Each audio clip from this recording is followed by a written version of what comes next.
Bonjour à tous, c'est Dan. Et le petit yaourt. Aujourd'hui on se retrouve comme tous les mois pour faire le débriefing des albums sortis au mois d'avril. Et on commence tout de suite par les albums qu'on a préférés ce mois-ci, les tops. Et on commence avec The Damned et leur album Evil Spirits sorti le 13 avril. The Damned c'est un vieux groupe de punk rock britannique formé dans les années 70 et là ils reviennent avec leur 11e album. Du coup sur cet album ils ont gardé un son typiquement années 80, on retrouve des morceaux dans un genre de punk rock assez Ramones ou Misfits, et d'autres qui ont un style un peu plus classique rock qui lorgne presque vers la pop, dans un style assez new wave, toujours années 80 même. Du coup on a une bonne ambiance et une bonne homogénéité sur tout l'album, et du coup c'est super sympa parce que sur cet album il y a pas mal de sonorités qui se mélangent, notamment des claviers et des cuivres qui donnent un mélange assez électro 80 et en même temps jazz.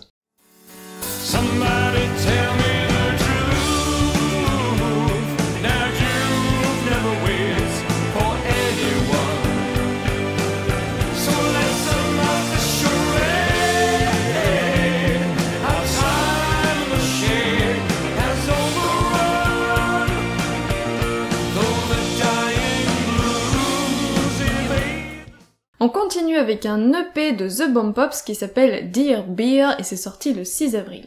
The Bomb Pops, c'est un groupe de pop-punk américain formé en 2007 avec 2 chanteuses. L'année dernière, on vous avait parlé de leur premier album qui était sorti et qu'on avait moyennement aimé. Là, du coup, il s'agit de leur 4e EP et comme c'est beaucoup plus court, ça passe beaucoup mieux. Parce que du coup, c'est beaucoup plus concis, on n'a que 4 morceaux et c'est beaucoup plus homogène, donc c'est plutôt sympa. On passe maintenant à un gros morceau, le nouvel album de Pennywise, Never Gonna Die, sorti le 20 avril. Pennywise est un groupe de punk rock emblématique formé à la fin des années 80 et là ils sortent leur 12e album. Bon, depuis quelques années c'est un peu le bordel dans le line-up du groupe parce que le chanteur Jim Lindberg s'était barré, il a été remplacé par Zoli Teglas que j'adore, qui est aussi le chanteur d'Ignite. Avec Zoli ils avaient sorti en 2012 l'album All or Nothing qui est un de mes albums préférés du groupe du coup. À mon sens, ça avait complètement relancé le groupe puisque Zoli a une voix hyper puissante, hyper juste, avec beaucoup plus d'amplitude. Mais finalement, Jim est revenu dans le groupe et du coup, ils ont sorti une espèce d'album compilation qui s'appelait Yesterdays, donc pas vraiment de nouveaux morceaux. Mais là, ça y est, ils reviennent avec un vrai nouvel album, le retour de Jim. Est-ce que c'était bien? C'était bien. Du coup, dans Never Gonna Die, on retrouve le style hyper puissant de Pennywise, les compos qui font mouche, les hymnes hyper fédérateurs. Ça envoie grave et on a envie de reprendre les chansons en chœur. Du coup c'est super bon, c'est hyper accrocheur, c'est très soutenu et Jim est enfin impliqué dans le chant. Petit bémol sur la production, c'est assez compressé comme son et je suis un peu surpris parce que c'est Cameron Webb qui produit l'album et qui le mixe aussi. Et j'adorais son travail, il a notamment fait le dernier album d'Ignite, il a bossé avec NoFX et d'habitude il arrive à donner une bonne puissance, une bonne patate sans sombrer dans les délires de compression dégueulasses. Donc du coup j'attends de recevoir le vinyle pour juger de la qualité, parce que souvent c'est pas le même mix entre la version digitale et la version vinyle. Donc voilà, perso pour moi c'est un album hyper coup de cœur, et même si j'adorais Zoli, je suis content de retrouver le Pennywise que j'ai découvert et que j'adorais.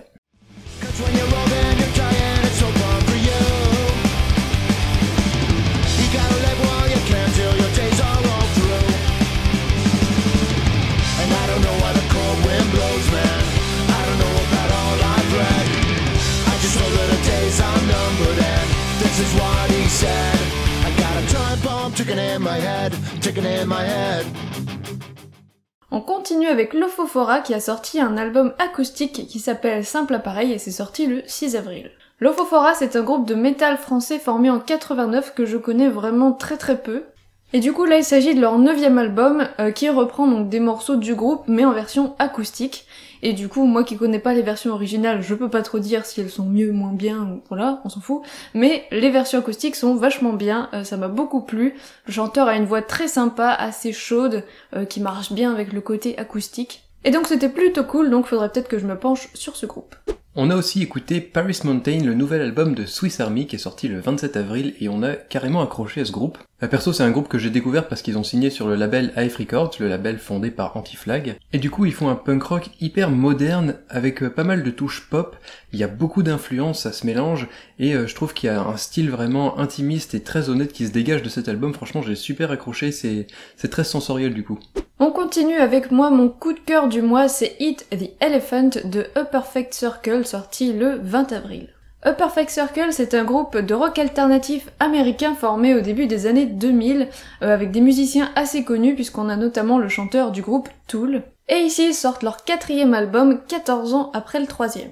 Là encore, j'avais jamais écouté ce groupe, et moi j'ai toujours pensé que c'était un groupe de métal un peu bourrin, et en fait pas du tout. Et en fait c'était pas du tout ça parce que c'était hyper subtil, hyper travaillé et vraiment magnifique. Déjà mon coup de cœur va surtout à la voix du chanteur, donc le chanteur de Tool, qui a une magnifique voix qui est très mise en avant dans cet album.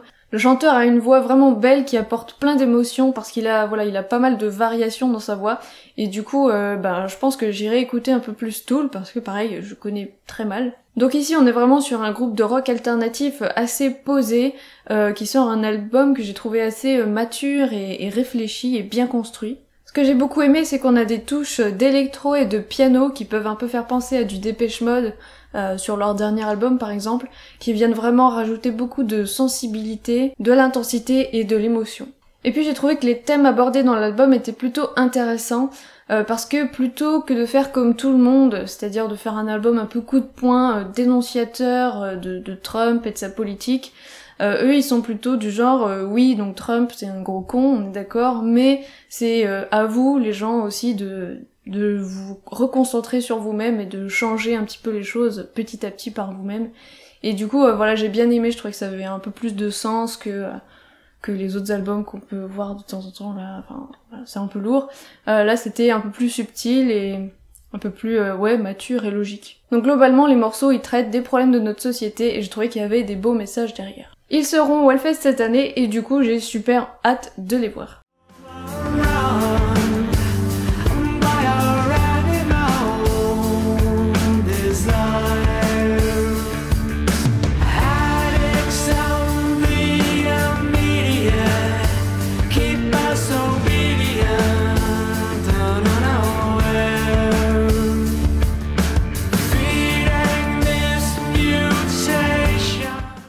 Et du coup, on continue pas du tout dans la finesse avec le nouvel album de Cancer Bats qui s'appelle The Spark That Moves, sorti le 20 avril. C'est un groupe de punk hardcore canadien formé en 2004 et là ils sortent leur 6e album. Et perso j'avais jamais vraiment accroché à ce groupe à part leur EP de reprise de Black Sabbath que j'avais trouvé plutôt pas mal, mais sinon j'avais pas du tout aimé, c'était un peu trop bourrin, un peu trop technique et puis ça gueulait beaucoup trop pour moi. Mais là c'était l'occasion de me donner une nouvelle chance d'écouter et c'est super bien passé et même le petit yaourt a kiffé. Tout à fait. Les compos m'accrochent beaucoup plus, ou alors je suis dans un état d'esprit différent peut-être, mais j'ai trouvé que ça envoyait à mort, ça envoie super bien. Il y a des bons riffs, c'est lourd, ça balance bien, et il y a pas mal de variations dans le chant. Et perso, mon coup de cœur de l'album, c'est le morceau We Run Free, qui doit d'ailleurs être la plus accessible, mais qui file la grosse patate.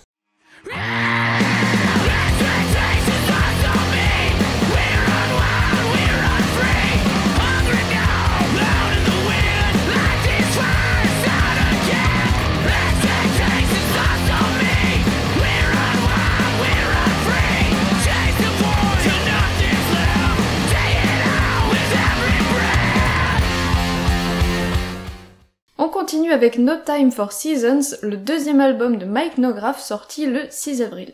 Mike Knograf, c'est un musicien français de folk qui nous vient de Lyon et qu'on a découvert l'an dernier lors du concert de Joy Cape à Paris, puisqu'il avait pu monter sur scène et interpréter une de ses chansons. Et donc apparemment il a joué avec pas mal de groupes de punk rock avant de se lancer en solo en 2014. Et donc ici, comme je l'ai dit, on est sur de la folk indé plutôt posée, calme, poétique, vraiment super agréable à écouter. On a aussi quelques morceaux un petit peu plus énergiques, en plus c'est assez bien produit, on sent qu'il a joué avec pas mal de groupes avant qui sortent pas de nulle part, donc c'est un album assez réfléchi et assez bien construit, qu'on a plutôt bien aimé.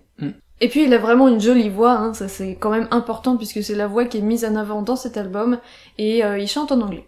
On continue dans les tops avec le nouvel album de Not Scientist qui s'appelle Golden Staples. Not Scientist, c'est un groupe de punk rock français formé en 2013 avec notamment des membres de Uncommon Men from Mars. Nous on les a découverts en concert en 2014 où ils jouaient avec les Flying Donuts, et là ils reviennent avec un nouvel album bien sûr dans leur style, donc si vous aimez Uncommon Men from Mars, je pense que vous retrouverez des petites similitudes, et puis bien sûr la voix du chanteur, Mais sinon globalement c'est un style vraiment différent, on est sur un pop-punk assez posé, presque atmosphérique parfois. Il y a pas mal d'effets, c'est très aérien, et je trouve qu'il y a une bonne ambiance un peu à la New Wave années 80. Et du coup on a bien aimé cet album. On continue avec le nouvel album de God is an Astronaut qui s'appelle Epitaph et qui est sorti le 27 avril. God is an Astronaut, c'est un groupe irlandais de post-rock formé en 2002, dans un style très atmosphérique, très ambiant, très posé, presque sans voix. Et ils sortent ici leur 9e album. C'est vraiment un groupe que j'aime beaucoup, qui a une musique vraiment très belle, super harmonieuse.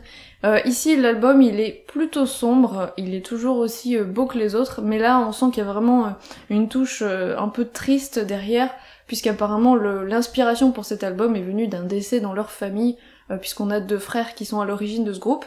Pour le coup, c'est vraiment le genre de musique que je pense qu'il faut écouter au casque, vraiment pour être vraiment dans l'ambiance, pour avoir une immersion totale et se laisser porter par la musique. Ce qui est cool sur cet album, c'est qu'apparemment ils ont utilisé donc un mixage analogique plutôt que numérique. Donc cet album, il a un son beaucoup plus lourd, beaucoup plus dense, et du coup ce sera pas mon album préféré, hein. Je préfère leurs autres albums qui sont plus, je sais pas, lumineux, on va dire. Donc celui-là vraiment il rend un petit peu triste hein, quand on l'écoute, mais je l'ai quand même trouvé super beau. Alors faire un extrait de leur musique c'est un peu compliqué parce qu'elles sont quand même assez longues et je pense qu'il faut vraiment tout écouter d'une traite avec un casque pour vraiment être dedans. Donc faire un extrait de 25 secondes c'est un peu con mais bon j'ai quand même essayé.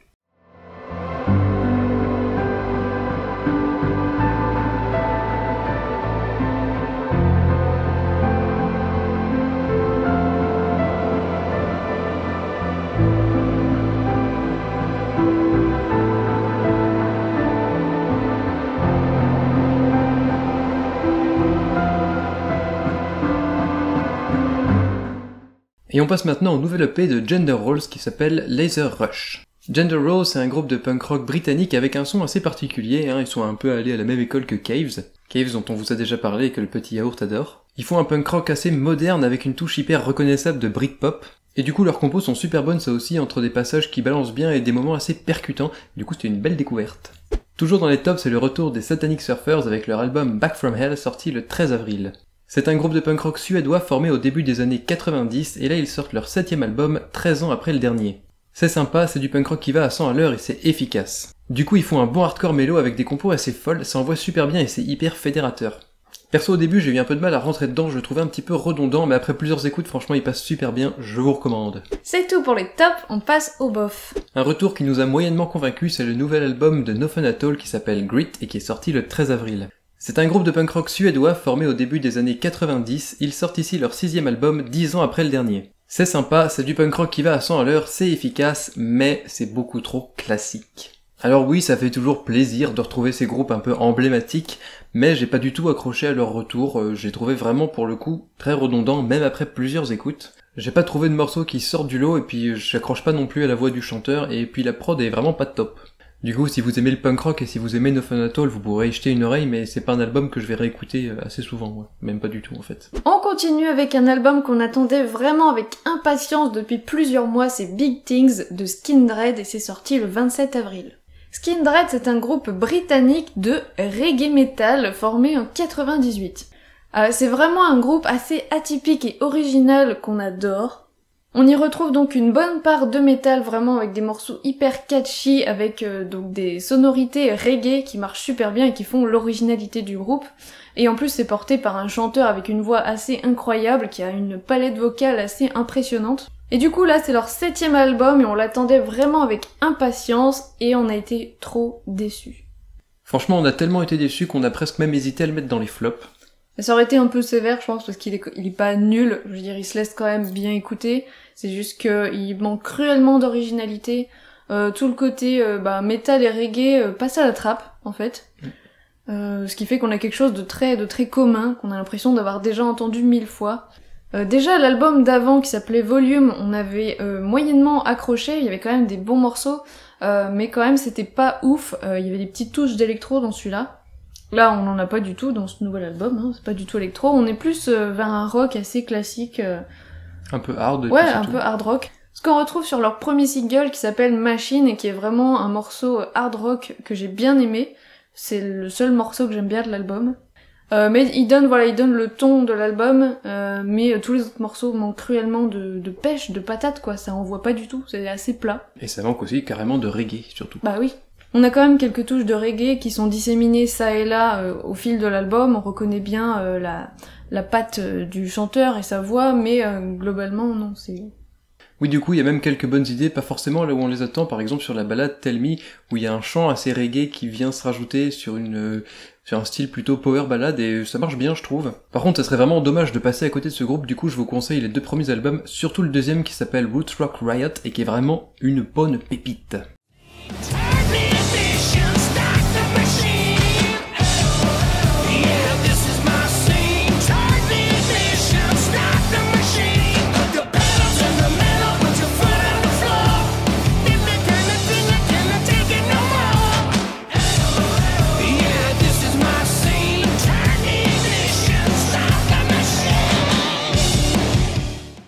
Du coup c'est tout pour les bofs et là on passe aux flops, les albums qu'on n'a vraiment pas aimés du tout. Mais si vous les avez aimés, pas tant mieux. Du coup on a écouté le nouvel album de Breaking Benjamin qui s'appelle Ember et on n'a pas du tout aimé. Du coup c'est un groupe de métal américain formé en 98 et là ils reviennent avec un 6ème album et on n'a pas du tout accroché. Le style est hyper générique et tous les morceaux commencent pareil avec une petite intro et ensuite le chanteur qui commence avec son vocodeur dégueulasse. Du métal avec du vocodeur, c'était vraiment horrible, j'ai pas aimé du tout. En deuxième flop, il y a le nouvel album de Hellway For the Sake of the Beat qui est sorti le 27 avril. Et c'est un groupe de punk rock américain formé en 2007 et j'en avais beaucoup entendu parler.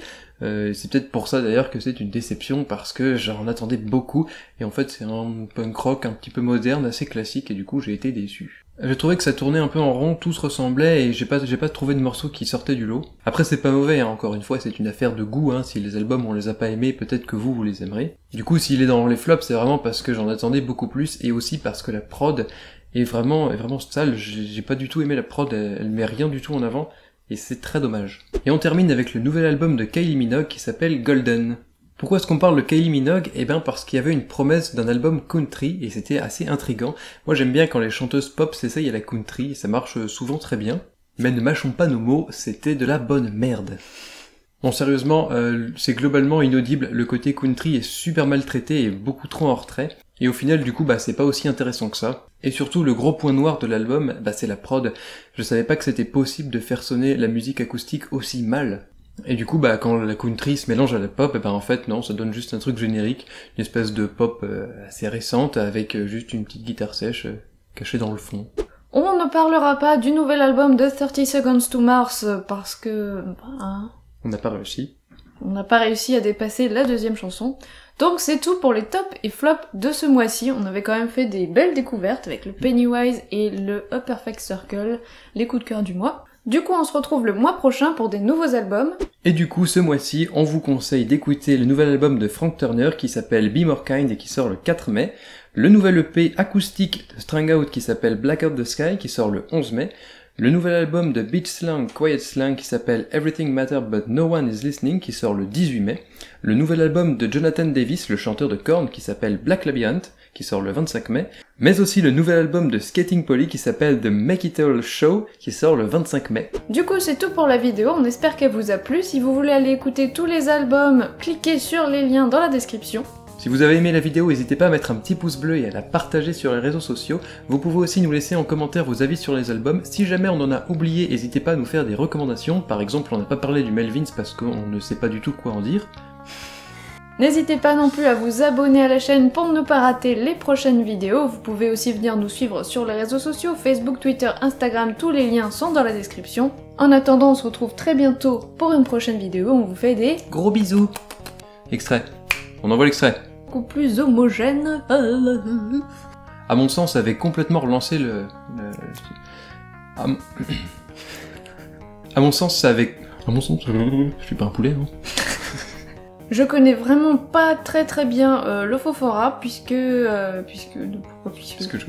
le connais pas, c'est tout. Et ici ils sortent leur 4ème, ça fait 8. Groupe de punk carrément hardcore qui sort ici, formé en 2004, bonjour. C'est un groupe de punk hardcore canadien. Hardcore, putain comment je le gueule hardcore, hein. Takishi, taquiner le hardcore. Puisqu'il avait pu y interpréter une de ses morceaux.